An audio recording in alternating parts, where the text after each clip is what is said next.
이렇게 하면 울려서.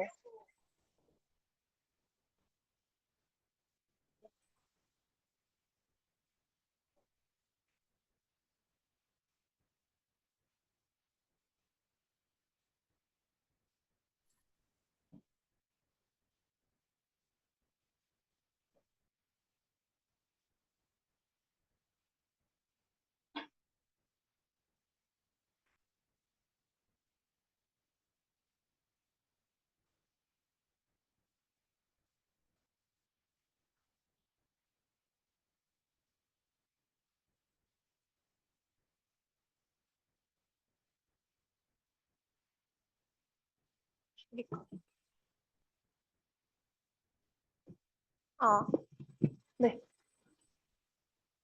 너무 죄송합니다.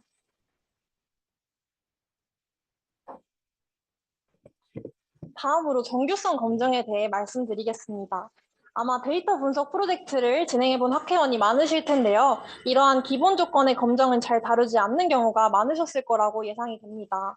우선 저부터도 이제 공과대학의 전공 수업을 들으면서 진행한 데이터 분석에서는 사실 이처럼 통계 방법론의 기본 조건 검정은 분석 과정에 포함되지 않았던 것 같아요. 뭐 데이터가 주어진 데이터를 활용해서 그랬을 수도 있지만, 근데 저희가 이제 응용통계학과 소속 학회인 만큼 EDA 프로젝트에 있어서 이러한 통계적 검정을 엄밀하게 진행하면 좋을 것 같아서 이번 세션 내용의 일부로 정규성 검정과 등분상성 검정을 넣게 되었습니다.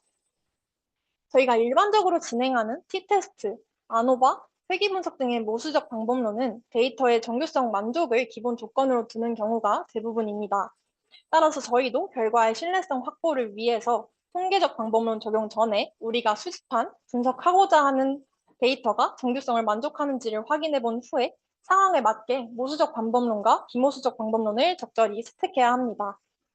정규성 검정 방법론의 종류는 다양하지만 오늘 세션에서는 그중에서도 대표적으로 사용되는 사피로 윌크 테스트와 큐큐플랫을 소개해드리려고 하는데요. 그 전에 모수적 방법론과 비모수적 방법론이 무엇인지부터 짚고 넘어가겠습니다.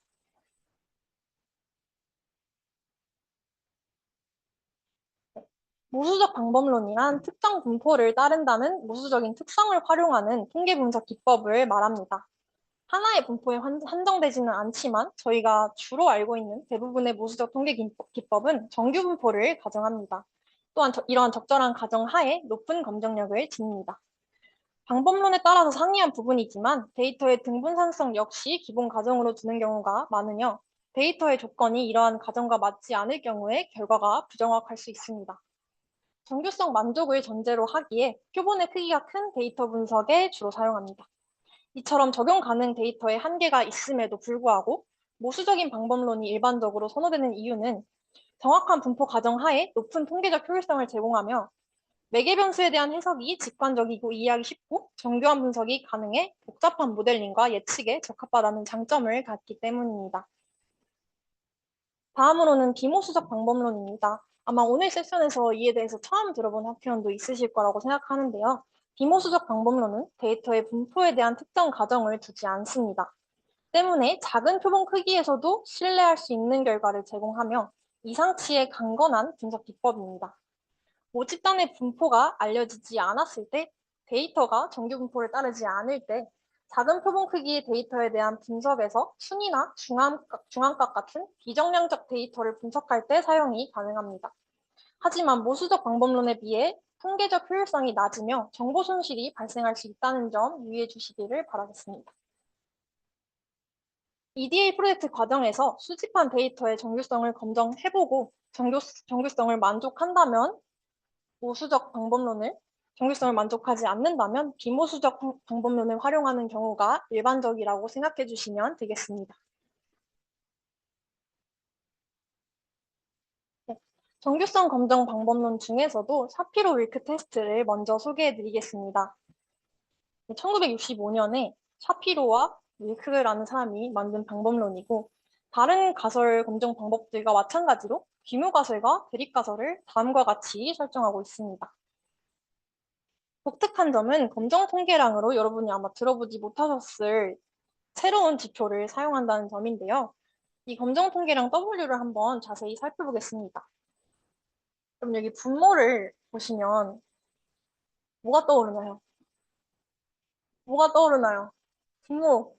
네, 예진 씨. 표준 편차. 에? 그쵸? 맞아요. 표본 분산과 매우 비슷하게 생겼죠. 글씨가 왜 이러지? 표본 분산과 매우 비슷하게 생겼는데 사실 n-1분의 1이 없으니까 완벽하게 표본 분산은 아니고 이와 비례하는 값이 들어갔다, 분모에 들어갔다고 생각을 해주시면 될 것 같습니다. 또 분자를 보시면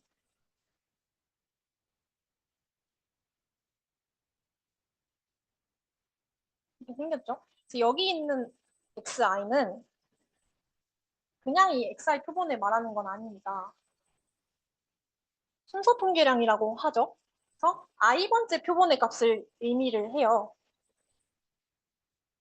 그리고 이 AI는 여기 나와 있다시피 어떤 벡터 형태를 띠고 있는데 좀 쉽게 풀어서 말씀을 드리려고 하는데 그래서 좀 천천히 얘기를 할게요. 여기 보이는 M과 V 행렬에 대해서 먼저 말씀을 드리겠습니다. 어, 먼저 말씀을 드리면 이 분모에 들어가는 게 저희가 지금 수집한 데이터의 표본 분산을 의미한다고 생각하시면 될 것 같고 이 분자에 들어가는 게 순서 통계량에 대한 정규 분포를 가정하는 값이라고 생각하시면 될 것 같아요. 그래서 저희가 수집한 데이터의 표본 분산이 분자에 있는 분산값과 같아질수록, 유사해질수록 이 분수의 값이 1로 근사할수록 저희가 수집한 데이터가 정규 분포를 따른다고 말할 수 있겠죠. 이해가 되셨을까요? 네. 네. 그래서 네, 네, 다시 한번 설명드리겠습니다. 여기는 M과 V 먼저 잘 보시면 얘네는 표본의 크기에 의해 결정이 되는 친구들이에요. 표본의 크기, N에 의해 결정이 되는 친구들인데 M 같은 경우에는 분위수의 벡터를 나타내고 V 같은 경우에는 이 해당 분위수의 공분산 행렬을 나타냅니다. 말이 어렵죠? 그러니까 분자에 오는 애들은 정규 분포를 따른다는 가정 하에 나타난 어떤 벡터라는 뜻이에요. 그래서 이걸 너무 구체적으로 파고들 필요는 없고 이 순서 통계 x 괄호 i라고 할게요. x 괄호 i와 곱한 후에 서메이션에 제곱을 했을 때 얘가 정규 분포를 따르도록 하는 어떤 세팅된 상수값이라고 생각하시면 될 것 같아요. 그래서 AI 같은 경우에는 이 표본의 크기에 따라 정해지는 상수값이라고 보면 되고 이게 저희의 데이터의 순서 통계량 값과 곱한 후에 서메이션 한 다음 제곱한 게 정규 분포를 따른다.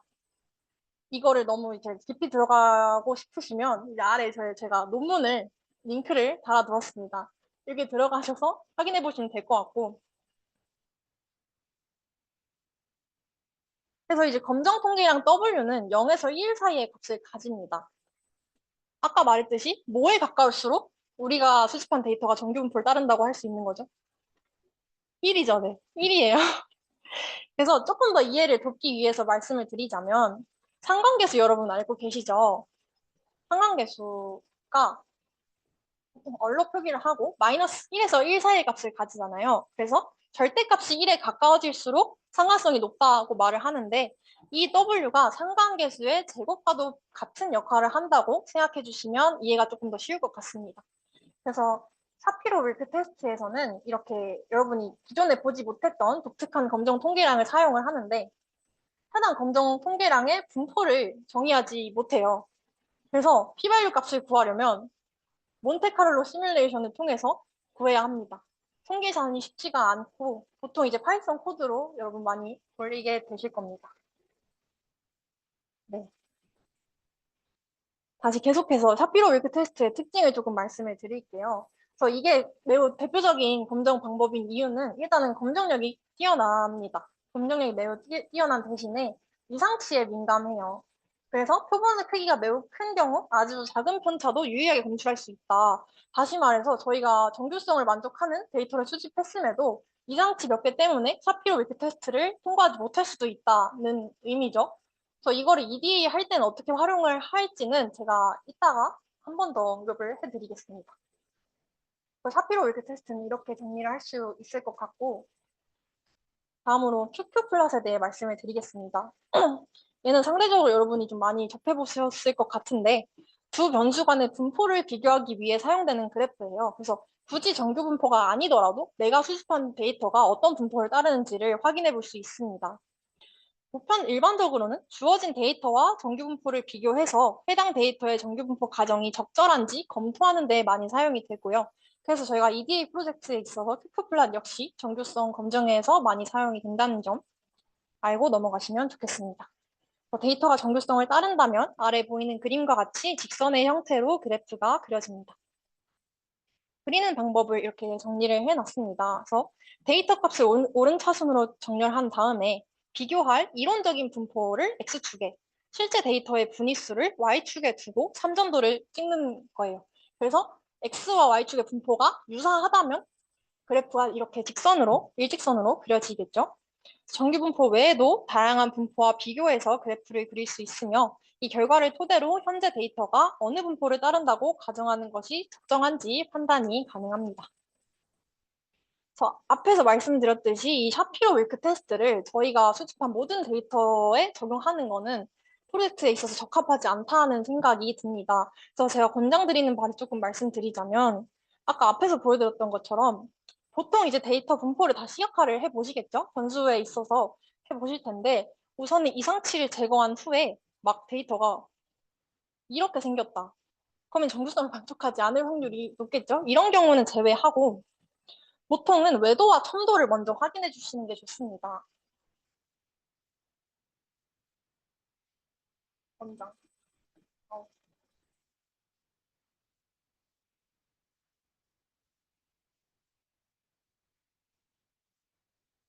저희가 생각하는 정규 분포의 이론상의 외도는 0이고요. 첨도는 3입니다.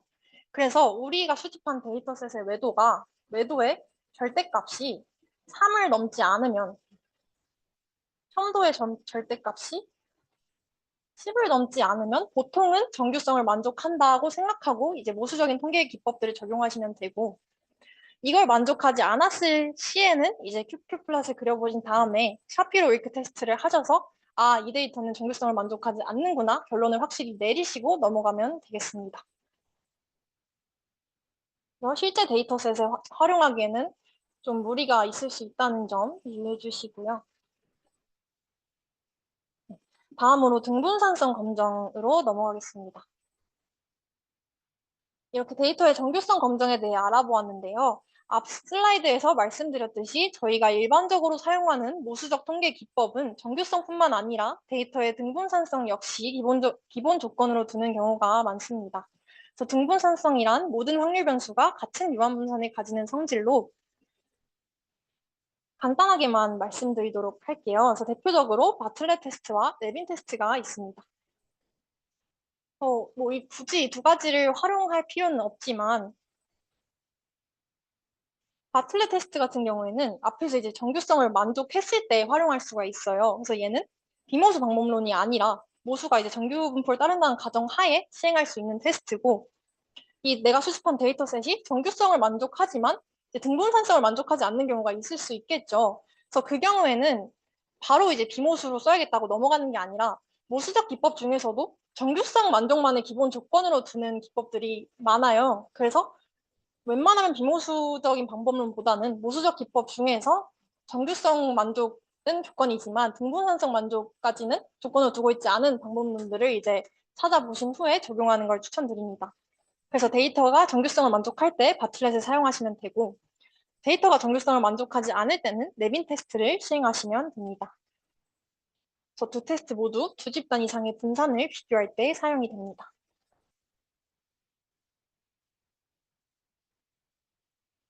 네. 마지막으로 비모수 방법론에 대해서 좀 소개를 드리고 대세션을 마무리하도록 하겠습니다. 아까 말씀드렸다시피 데이터가 정규성을 만족하지 않아서 모수적 통계 방법론 적용이 불가능한 경우에는 비모수적인 방법론을 사용한 검정이 가능합니다. 종류가 매우 많은데 여기에 이제 대표적으로 사용되는 방법론 몇 가지를 적어두었어요. 그리고 우리가 일반적으로 사용하는 모수적 기법이랑 어떻게 대응이 되는지도 제가 이렇게 회색 글씨로 적어두었는데 사실 이렇게 말로만 드리면 와닿지가 않죠. 비모수적 방법론은 이상치에도 강건하고 정규 분포를 따르지 않는, 아니, 정규성을 가정하지 않아도 되게 신뢰성 있는 통계 결과를 도출할 수 있고, 순위와 중앙값을 사용한다고는 하는데 사실 그렇게 와닿지는 않으실 거라고 생각을 합니다. 그래서 이 중에서 하나를 선택을 해서 좀 더 구체적으로 설명드릴게요. 그래서 맨 위트니 유 테스트인데 이게 아마 저번 EDA 때 범죄를 주제로 진행한 팀에서 정규성 만족하지 않아서 이 테스트를 진행해서 발표를 하신 걸로 알고 있습니다. 맞겠죠? 그래서 이거에 대해서 말씀드릴 건데 T-테스트에 대응되는 거라고 말씀을 드렸어요. 정의를 말씀드리면 두 독립된 표본이 동일한 분포를 따르는지 여부를 비교하기 위해 사용되는 비모수 통계 검정법입니다. 마찬가지로 기무가설과 대립가설을 다음과 같이 설정을 해두고 있어요. 그래서 해당 가설을 검증하는 데 있어서 두 집단 간의 위치 정보, 순위 정보를 활용합니다. 예시를 조금 더 자세히 들어드릴게요. 자, 이렇게 독립된 두 집단의 표본이 있다고 말을 해볼게요. A반과 B반이 있죠. 그래서 우선은 이 두 집단을 하나의 집단으로 간주를 한 다음에 각 데이터의 표본에 있어서 오름차순으로 순위를 매겨줍니다. 이렇게 순위를 매겨줍니다. 그러면은 다른 두 집단이지만 지금 하나의 집단으로 간주를 해서 순위를 매겨줬죠. 1등부터 아무튼 몇 등까지 있는데 이렇게 나눈 다음에 A반과 B반의 순위합을 각각 구해줍니다. A반이 18이고 B반이 37이에요. 표본의 크기도 옆에 이렇게 명시를 해주었어요. 그래서 이렇게 순위를 매긴 다음에 검정 통계량을 계산하는데요. 이 맨트니 유 테스트의 검정 통계량은 표본 크기가 작은 집단의 순위합을 보통 일반적으로 채택을 합니다. 그래서 이 경우에는 A반의 순위합인 18이 되겠죠? 그래서 표본의 크기 옆에 명시를 해드린 거고 검정 통계량을 구했으면은 이제 p-value를 기준으로 비무가설을 기각할지 말지 여부를 결정해야 하는데 표본의 크기가 작은 경우와 큰 경우가 좀 나뉩니다. 왜냐면 큰 경우에는 이제 정규 분포를 따른다고 검정 통계량의 분포가 정규 분포를 따른다고 가정이 가능한데 작은 경우는 그렇지 않기 때문에 작은 경우에는 모든 가능한 경우의 수를 고려를 해서 검정 통계량의 분포를 직접 계산을 해주셔야 합니다. 그렇지 않고 표본의 크기가 커서 검정 통계량이 정규 분포를 따른다고 가정이 가능한 경우에는 다음과 같은 평균과 분산을 갖는 정규 분포로 근사할 수 있습니다. 그래서 N1과 N2는 여기서 각 집단의 표본의 크기고요. 앞에 예시에 대입을 해본다면 N1은 4, N2는 6이라고 할 수 있겠죠? 네. 그래서 이렇게 계산한 평균과 분산을 갖는 정규 분포로 검정 통계량을 근사를 한 후에 이를 통해서 p-value를 계산해서 비무가설 기각 여부를 결정할 수 있습니다.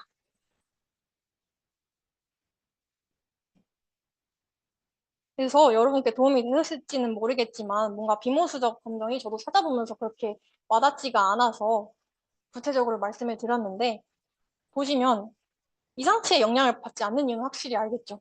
그래서 애초에 표본 그 자체를 사용하는 게 아니라 순위를 매겨서 사용하기 때문에 이상치에 강건한 모델일 수밖에 없고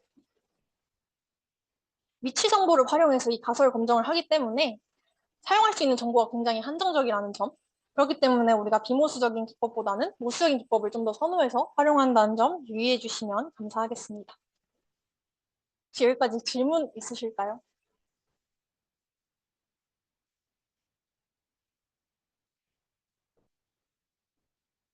아, 네. 정규성 검정을 할 때 제가 권장드리는 바를 다시 한번 말씀을 드릴게요. 사실 샤피로 테스트는 이제 이론적으로 이런 검정이 있다. 정말 확실히 데이터가 정규성을 만족하지 않는다고 두고 비모수로 넘어갈 때만 사용하시면 될 것 같고 보통은 시각화를 통해서 데이터의 분포를 히스토그램으로 살펴보는 게 좋습니다. 그랬을 때 이제 이상치를 제거한 후에 외도와 첨도를 이제 파이썬 코드로 계산해보고 통상적으로 우리가 일반적으로는 외도의 절대값이 3을 넘어가지 않으면 첨도의 절대값이 10을 넘어가지 않으면 정규성을 어느 정도 만족한다고 판단을 하고 모수적 기법으로 넘어가는 경우가 많습니다. 그래서 여기에 어긋나는 애들은 이제 저희가 그래도 발표를 하거나 뭔가 이런 통계적인 엄밀함을 따지고 들어가야 할 때에는 이제 샤피로 윌크 테스트를 활용하시면 될 것 같습니다.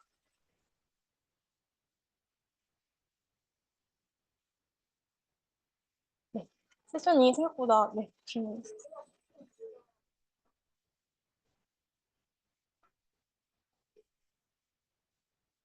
하나만 기각되어도 일단 큐큐블라까지는 그려보시는 게 좋을 것 같은데, 보통 둘 중에 하나만 만족하고, 만약에 송도가 11이 나왔다. 근데 외도가 1이 나왔다. 이런 경우에는 그냥 만족한다고 보고 넘어가시면 될 것 같은데, 뭐 너무 크게 벗어나, 둘 중 하나라도 너무 크게 벗어난다면 이제 검정을 제대로 하고 넘어가는 게 좋겠죠?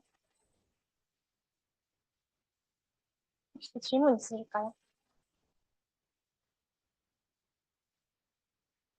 네.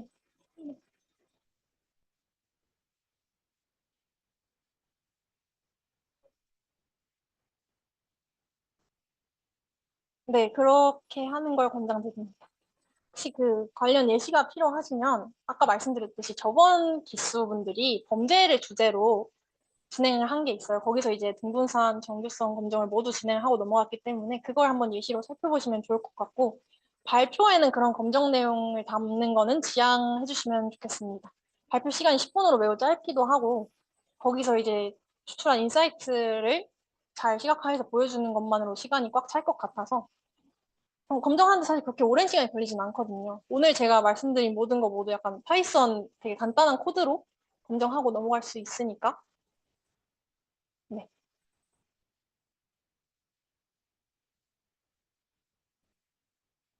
질문 더 없으시네.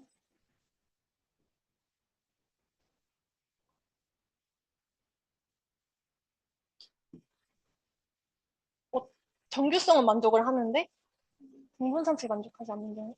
그런 경우에는 우수적 기법 중에서 그 둘을 모두 기본 조건을 두지 않는 경우가 있을 거예요. 찾아보시면 있을 건데. 그래서 정규성, 정규성 직접 찾아봐라 이런 얘기는 아니고 아까 말씀드렸듯이 둘 중 하나만 성립을 했을 때 사용할 수 있는 모수행 기법들이 있기 때문에 우선 그런 걸 먼저 살펴보고 그런 것 중에 적절히 활용할 만한 게 없다 하실 때 이제 비모수로 넘어가시면 될 것 같습니다.